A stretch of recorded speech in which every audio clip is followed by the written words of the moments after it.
Donc, le prochain bloc qui est favoriser un mode de vie actif. L'expérience des élus, nous en avons 4 qui ont réussi à se sortir de l'hôtel de ville pour venir se joindre à nous. Alors, on va débuter avec M. Réal Ménard, qui est le maire de l'arrondissement Mercier-Hochelaga-Maisonneuve. Et M. Ménard siège aussi au comité exécutif de la Ville de Montréal à titre de responsable du développement durable, de l'environnement, des grands parcs et des espaces verts. Après M. Ménard, on va enchaîner avec M. Russell Copeman, maire de l'arrondissement Côte-des-Neiges, Notre-Dame-de-Grâce. Jean-François Parenteau, le maire d'arrondissement Verdun, va enchaîner, et Elsie Lefebvre, qui est conseillère de la Ville pour Villeray Parc Extension. Alors, M. Ménard, je vous cède la parole. Alors, merci beaucoup de cette invitation. J'imagine qu'il serait crédible de vous dire que nous, les 4 élus, on est tous partis ensemble en joguant de l'Hôtel de Ville, qu'on est extrêmement heureux d'être ici, puis qu'on a du souffle au niveau de notre administration. Alors, blague à part, c'est un grand plaisir d'échanger. Merci à l'Association de santé publique, merci à la Coalition, parce que quand on s'intéresse au sport et à la réalité des élus, c'est une réalité qui est paradoxale. Alors, quelques éléments de paradoxe. D'abord, la question de l'activité physique est incontestablement inscrite à l'ordre du jour. Alors, prenez une ville comme Montréal, d'ici 10 ans, si tout va bien, Montréal aura complètement mis à neuf ses arénas. Alors, il y a une réglementation qui nous oblige à revoir le gaz, fréon, tout ça. Donc, on aura complété une intervention dans nos 40 plateaux sportifs, nos arénas. On aura, parce que c'est une priorité pour le maire, revu toute la question des terrains sportifs qui sont liés à la balle. Il n'y aura jamais eu autant de terrains de soccer disponibles à Montréal. Donc, les arénas, les plateaux sportifs, et on a même un plan pour les équipements aquatiques. Donc, au niveau du discours public, au niveau des intentions, au niveau du programme triennal d'immobilisation, il y a beaucoup d'argent qui vont au niveau des plateaux sportifs. Et quand on est un élu, évidemment, il y a des arbitrages à faire, et là, il y a beaucoup de paradoxes. Bon. J'ajoute à ça que dans les 2-3 débats publics qu'on va vivre dans les prochains jours, moi, je suis responsable des grands parcs et je souhaite qu'il y ait un débat sur est-ce qu'il est possible que nous puissions autoriser nos concitoyens, toujours dans une perspective de politique d'activité physique, de permettre à nos concitoyens d'aller dans nos grands parcs en utilisant leur bicyclette. Et c'est là où le paradoxe, un des éléments de paradoxe s'installe quand on est un élu.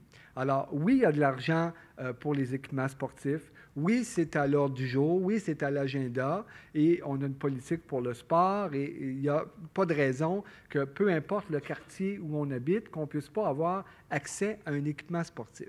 Mais quand il vient le temps de rendre ça opérationnel, c'est là où, pour un élu, c'est un petit peu plus compliqué. Alors moi, quand je défends l'idée qu'il faut se rendre dans les grands parcs avec une bicyclette, en ce moment, dans les parcs nature, c'est possible, mais quand on veut aller dans nos 19 parcs métropolitains, là, j'ai de l'opposition. Parce que même si on est généralement favorable à cette pratique-là, l'idée de la coexistence, là, il faut que je plaide pour que, finalement, ce n'est pas l'activité en soi qu'il faut interdire, mais il faut faire une campagne de sensibilisation pour qu'il puisse y avoir, bien sûr, une coexistence réussie. Et là, il y a des gens qui me disent, oui, mais M. Ménard, quand on est dans un parc, qu'on y va avec nos familles, qu'on y va avec nos enfants, est-ce que vous pensez que c'est souhaitable qu'il y ait cette coexistence-là?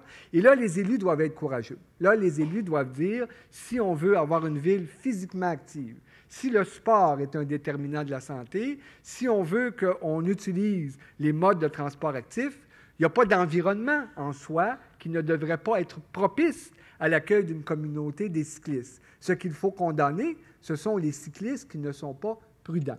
Alors, premier élément de paradoxe, on veut encourager le transport actif, on veut que les gens puissent se déplacer sans nécessairement avoir une empreinte environnementale dommageable, mais il y a encore un courant de l'opinion qui, si vous voulez, résiste à cette idée que dans tous les milieux, la communauté des cyclistes devrait pouvoir avoir accès à nos grands espaces, mais vous pouvez compter sur nous pour être courageux dans ce domaine-là. Deuxième paradoxe de la vie municipale, nous allons vivre de notre génération cette idée qu'il faut piétonniser le domaine public. Alors, l'administration a déposé un plan d'action pour piétonniser les rues. Vous le savez, c'est mon collègue Aref Salem. Et quand on veut, n'importe quel élu qui a vécu le débat de la piétonisation sait combien il y a des forces centrifuges et centripètes.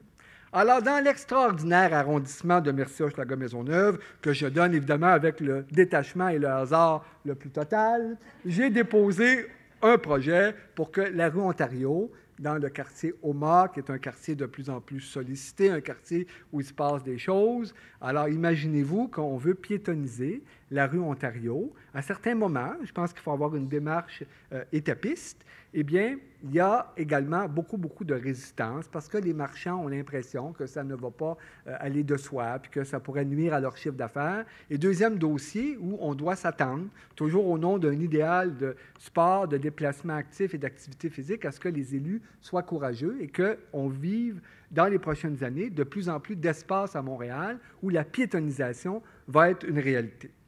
Et troisièmement, et là, évidemment, c'est mon apothéose, c'est le paroxysme, c'est mon emballement le plus total, l'administration a présenté un projet qui va devenir identitaire pour Montréal. C'est-à-dire cette idée qu'il doit y avoir une promenade urbaine du fleuve à la montagne. Alors, je ne sais pas si vous avez entendu parler de ça. Alors, c'est vraiment un projet extrêmement emballant parce qu'on veut relier, on va partir du Vieux-Montréal. On va monter sur la rue McGill, Beaver Hall, Sainte-Catherine, on va aller McTavish, et là, on va créer plusieurs environnements et on va faire en sorte, évidemment, que c'est un environnement où la voiture n'y est le moins possible admise, et on va créer un environnement qui va nous réconcilier avec l'histoire, un environnement qui va être végétalisé, il va y avoir des arbres qui vont être plantés, et on veut encourager les gens à se déplacer non seulement dans un environnement historique, un environnement de la communauté d'affaires, un environnement où on va se recréer avec le patrimoine, et pour finir, sur la montagne, au Mont-Royal. Et c'est un projet qui commence avec cette promenade fleuve-montagne-là, pour laquelle on espère que des millions de nos concitoyens, et ça va être un legs pour le 375e anniversaire. Et après ça, nous avons comme élus la responsabilité de s'assurer, et je termine là-dessus, qu'on va essaimer dans nos différentes communautés. Alors, il faut qu'il y ait des promenades urbaines à Pierrefonds, il faut qu'il y en ait sur la rue Saint-Laurent, il faut qu'il y en ait dans chacune des communautés. Alors, vous avez des exemples où les élus peuvent s'engager pour faire en sorte qu'il y a des espaces dédiés pour les gens qui peuvent être physiquement actifs, où il y a des arbitrages à faire et où il faut être courageux, et où l'appui des organismes comme les gens qui sont ici aujourd'hui sont extrêmement importants pour les gens qui siègent au Conseil de ville. Merci de votre appui.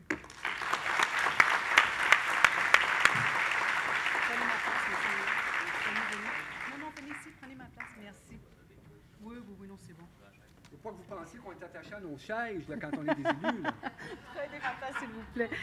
Alors, M. Koopman va prendre la parole maintenant. En plus d'être maire de l'arrondissement de Côte-des-Neiges, Notre-Dame-de-Grâce, il est également responsable au comité exécutif de l'habitation, urbanisme, gestion et de la planification immobilière, ainsi qu'il est aussi à l'Office de consultation publique de Montréal. M. Koopman, à vous la parole. Merci beaucoup. Toujours un défi de suivre Réal Ménard. J'essaie de le suivre depuis novembre 2013 avec plus ou moins de succès.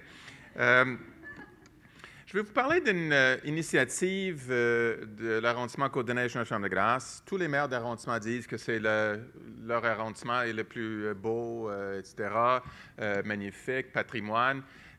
On peut se baser sur des faits. Par contre, l'arrondissement Côte-des-Neiges Notre-Dame-de-Grâce est l'arrondissement le plus populeux de la ville de Montréal. Je me plaisante à dire que si nous étions une ville, on serait la 6e ville en importance au Québec, plus gros que la ville de Sherbrooke. Mais je ne plaide pas pour des fusions-défusions. On a eu une discussion là-dessus dans la presse de ce matin, mais juste pour vous démontrer que c'est un arrondissement important en termes de population et qui agit avec beaucoup d'innovation, et ce, beaucoup avant mon arrivée. Alors, j'en ai pas pour grand-chose là-dedans. L'initiative dont je vais vous parler aujourd'hui est plutôt le résultat du doyen du conseil de ville et mon collègue conseiller de district de Snowden, M. Marvin Rotran. Alors, Marvin a pris connaissance d'une d'une conférence sur le vélo en hiver à Winnipeg. C'est une bonne place pour avoir une conférence de vélo en hiver. Je ne sais pas si vous êtes déjà allé à Winnipeg en janvier. L'angle Portage et Main doit être probablement le carrefour le plus froid au Canada. En tout cas, c'est une très belle place pour avoir une conférence sur le vélo en hiver. Pourquoi Marvin Rotran? Ça, c'est une discussion qu'on pourrait avoir. Chez nous, il y aurait eu peut-être un autre conseiller qui utilise un peu plus son vélo, mais c'est Marvin qui s'est porté bénévole pour y aller. Il était de retour avec plein d'idées, comme c'est souvent le cas quand on fréquente ces conférences à l'extérieur, sur comment on peut encourager les gens à être plus actifs en hiver. Alors, à la suggestion de Marvin, c'est lui qui l'a piloté, l'arrondissement a formé un groupe de travail sur une politique nordique. On dit à la Ville de Montréal que nous sommes une ville nordique, mais je ne suis pas sûr qu'on consacre assez d'énergie sur qu'est-ce que ça veut dire et comment on peut s'adapter en termes d'activité physique avec cette notion d'hiver à Montréal. Alors, il était présidé par M. Rotran.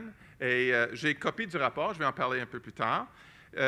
Et ça a impliqué chez nous les services suivants. Et c'est intéressant juste dans le choix des gens qui ont été impliqués. Naturellement, culture, sport, loisirs et développement social pour le volet sport et loisirs, mais également aménagement urbain. Et le troisième service impliqué, travaux publics.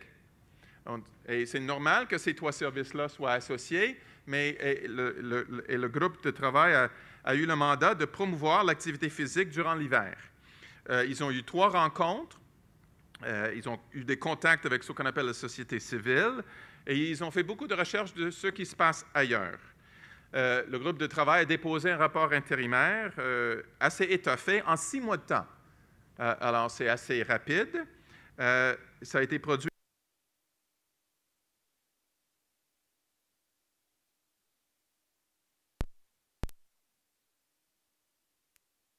Oh, mais est-ce que vous m'entendez? Ah, parfait. J'ai rien touché, hein? Mais moi, je peux continuer, parce que j'ai 3 enfants et j'ai l'habitude de parler fort. Le rapport est disponible sur notre site Web. Il est un peu trop caché à mon goût, mais si vous allez sur le site Web de la Ville de Montréal, l'arrondissement Côte-des-Neiges-Notre-Dame-de-Grâce, dans le moteur de recherche indiqué nordique, et ça va sortir, comme la vaste majorité des rapports produits par M. Rotran, qui ne fait rien à moitié, c'est assez volumineux, et vous allez savoir pourquoi. Alors, on a, dans Côte-des-Neiges-NDG, on était un des premiers arrondissements à adopter une politique en faveur des saines habitudes de vie. On a adhéré à la Charte internationale de Toronto pour l'activité physique. Mais ce qu'on a fait avec... Ah, voilà. Là, il faut que je module. Là. Ce qu'on a fait avec la politique nordique, je dirais qu'on a vraiment think globally and we acted locally. Et c'est un peu le but de mon message aujourd'hui.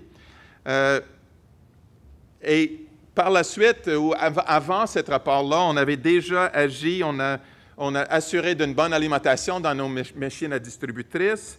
On s'est questionné sur ce qu'on appelle les drive-thru et l'affichage d'infos sur l'alimentation dans, encore une fois, les restaurants dits fast-food. Et je sais qu'on va en parler plus tard cet après-midi. Le rapport intérimaire du groupe de travail s'est inspiré de plusieurs sources. La ville de Winnipeg, pour leur Winter Leisure Guide, Bike Calgary, le vélo en hiver, et Edmonton. Edmonton a produit un rapport qui s'appelle « For the Love of Winter, a Strategy for Transforming Edmonton into a World-Leading Winter City ». C'est ambitieux.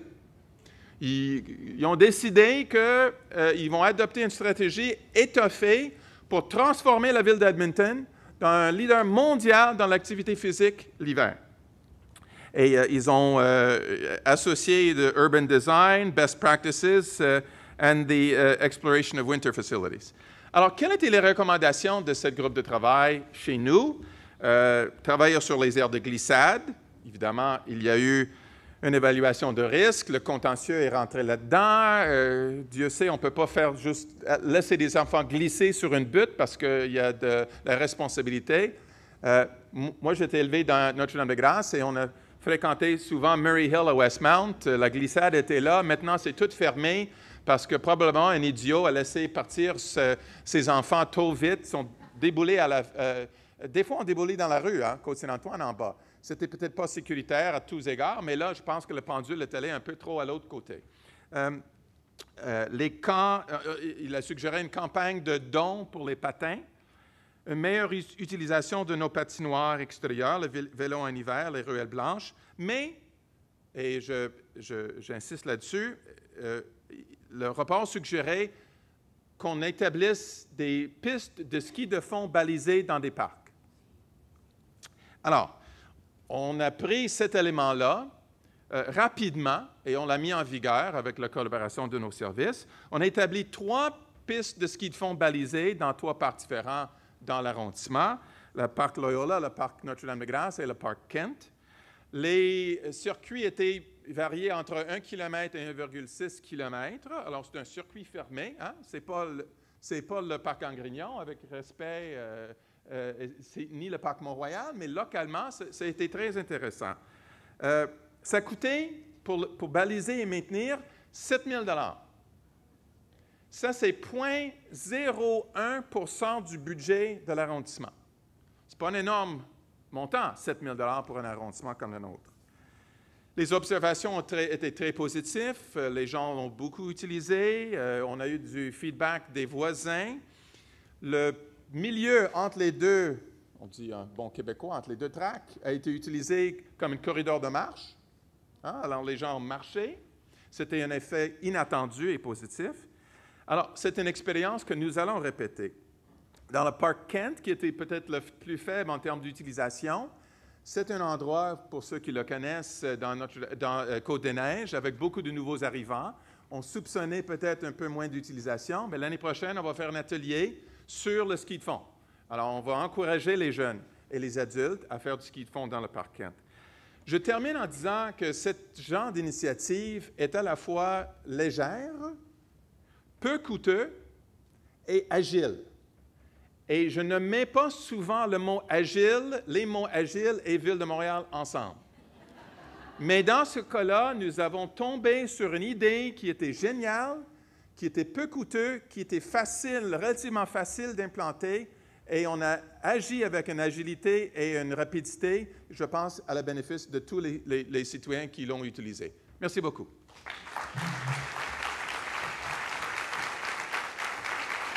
Merci beaucoup, M. Kottman. Merci. Vraiment intéressant. Nous allons enchaîner avec Jean-François Parenteau, le maire de l'arrondissement Verdun, natif, je crois, de l'arrondissement de Verdun, et un bel arrondissement qui se développe aussi beaucoup. Il est membre du conseil d'administration de la Société des transports de Montréal, président de la commission du développement économique local et président de la commission des travaux publics. Monsieur Parenteau, nous vous écoutons. Merci beaucoup. Merci de l'invitation. Ce qui m'amène ici aujourd'hui, dans le fond, c'est un contexte particulier. Je vais vous faire un petit préambule.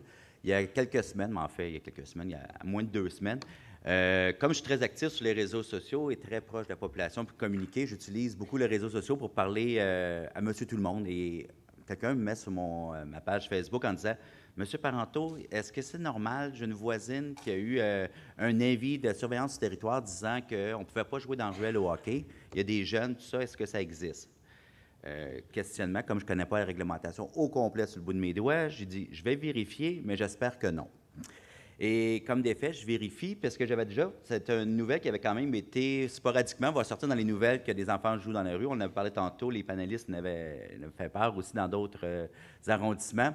Et effectivement, on avait à l'arrondissement une réglementation sur les nuisances. On parle des enfants. Alors, c'est très choquant quand on lit les règlements. En fait, c'est un peu ce qu'on a parlé tantôt en disant que les enfants, au niveau de la voie publique, au niveau des terre-pleins, n'avaient pas le droit d'occuper cet espace-là pour jouer. J'étais très choqué parce que je savais que ça existait à certains endroits, mais je ne croyais pas que ça existait à Verdun parce que, comme on disait tantôt, je suis natif de l'arrondissement Verdun et j'ai grandi dans les ruelles. J'ai passé ma jeunesse à explorer les ruelles, tous les raccoins, et c'est là que je me suis, quelque part, créé par l'interaction avec les amis, l'interaction avec la voisine qui est un peu plus malcommode, l'interaction avec toute la faune urbaine qui existait autour de moi. Et ça a donné un résultat pas pire quand même, là, sans être imbu. Alors, j'ai la tête pleine de souvenirs de cette époque-là. J'ai dit, ça se peut pas. Comme je ne peux pas dire au service de police ou à la surveillance du territoire de ne pas appliquer un règlement, la seule façon qu'il y avait pour moi, c'était de changer ce règlement-là. Alors, on a déposé en papillon la semaine passée, mardi dernier, la démarche pour abroger ce règlement et les enfants pourront jouer maintenant dans les ruelles tout simplement et s'amuser comme dans le bon vieux temps.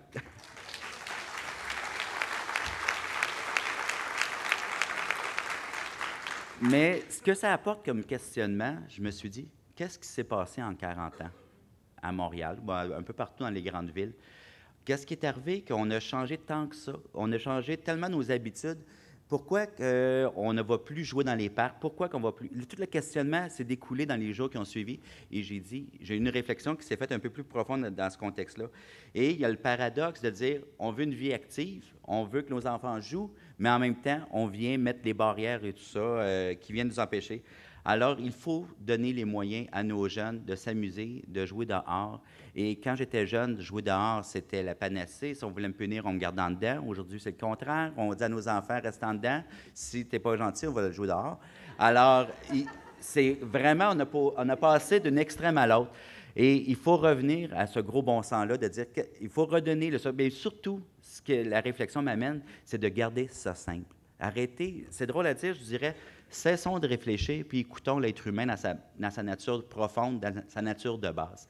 Alors, on a pensé beaucoup à aménager les choses. On va, les grandes surfaces nous vendent des petites cabanes Little Tag. Pourquoi pas donner quelques planches, des clous, un marteau à un enfant, dire, fais donc ta propre cabane. Des fois, on a structuré, on a étatisé, on a tout pensé, mais peut-être maintenant, on a peut-être un petit peu trop pensé et on laisse moins de place à la liberté, à la spontanéité chez nos jeunes qui ont cette nature profonde-là. On le disait tantôt, je pense que c'est Clara qui parlait de ça, par observation, que quand les parents sont un peu plus loin, les enfants spontanément s'amusent un peu plus, et j'y crois profondément. Et je pense que c'est cette chose-là qu'il faut remettre de l'avant, autant chez les enfants que chez les adultes, parce que depuis qu'on est en poste à l'arrondissement Verdun, qui est un des plus beaux arrondissements de Montréal, c'est que spontanément, avec l'ouverture qu'on apporte comme conseil municipal, les gens viennent nous voir et ils nous amènent des idées qui sont simples, peu coûteuses, mais qui fonctionnent en tabarouette. Je vous donne, par exemple, l'année dernière, il y a un commerçant qui dit « Moi, je vends de la crème glacée, mais il dit « Je suis professeur de salsa l'hiver parce que c'est la saison morte pour les crèmes glacées, évidemment. » Alors, il dit j'aimerais ça faire de la salsa en face de mon commerce de crème glacée. J'ai dit, quoi que tu as besoin? Bien, il dit, il faudrait avoir accès à la rue. Bien, je n'ai pas de problème, on va mettre des barrières. Tous les vendredis, à toutes les 2 semaines, spontanément, il sortait des haut-parleurs. Les gens venaient, c'est une salsa libre, et ça a fonctionné pendant tout l'été. Ce que ça a fait, c'est que les gens qui n'étaient pas initiés à la salsa ont vu ça, ils trouvaient ça beau, participaient.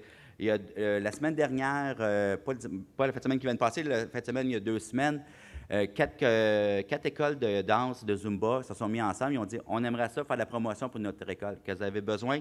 Bien, il dit, la Seine, fermer l'artère entre les 2 axes routiers sur la rue Wellington, on aimerait faire ça. Parfait, on fait un Zumbaton. Plus de 250 personnes ont dansé de 12h30 à 5h sans arrêt. Il faisait super beau. Alors, c'était simple. Budget total, 400 $. Alors, pour l'arrondissement, c'est des choses simples, mais c'est là que la différence se fait. Puis je pense que sur le plan municipal, on a avantage justement à écouter la population, puis à voir, puis écouter, puis à danser avec la population pour permettre une vie active. C'est beaucoup plus simple qu'on pense. Sur un autre point, chaque obstacle, dans le fond, qu'on met, chaque réglementation nous éloigne de l'objectif d'une vie en forme et en santé. Et les mesures, il faut les mettre de l'avant, comme je vous disais, c'est de aussi se donner en exemple. Comme élu, le maire de Montréal le fait très bien avec le défi 530. Comme élu, la plupart se sont inscrits au défi 530, ont participé aussi. Moi, personnellement, j'ai arrêté de fumer il y a 1 mois et demi et je l'ai affiché. Ça a incité des gens. J'ai eu beaucoup de commentaires. Merci. Alors, il faut cesser de se cacher, de nous montrer sur notre grand jour en disant avant tout, avant d'être un élu, on est des êtres humains comme tout le monde, comme les citoyens, et montrer notre côté Monsieur Tout-le-Monde, puis permettre justement aux gens de s'identifier parce qu'on a la chance d'avoir la parole, d'avoir, en guillemets, l'exposure pour passer le message. Et aussi, ça va vite, hein? Alors, aussi, j'aimerais, un point important, c'est de cesser de travailler en vase clos au niveau de nos structures municipales. Je vous donne l'exemple des écoles, les commissions scolaires, où on a coupé dans les activités physiques, créer des ponts. Pourquoi profiter des gymnases les fins de semaine des commissions scolaires? Pourquoi que la commission scolaire ne profiterait pas de l'aréna qui est accessible à côté de la polyvalente pour permettre un échange? Le citoyen, il paye des taxes. La commission scolaire paye des taxes à la municipalité, mais pour lui, c'est des taxes tout court. Alors, offrons ce service-là. Bref, tout ça pour vous dire que je pense qu'il faut revenir à des valeurs de base, revenir à du gros bon sens sur le plan politique et surtout cesser de sceptiser notre société avec une structure trop lourde qui met un obstacle au développement et à la spontanéité de nos jeunes. Merci.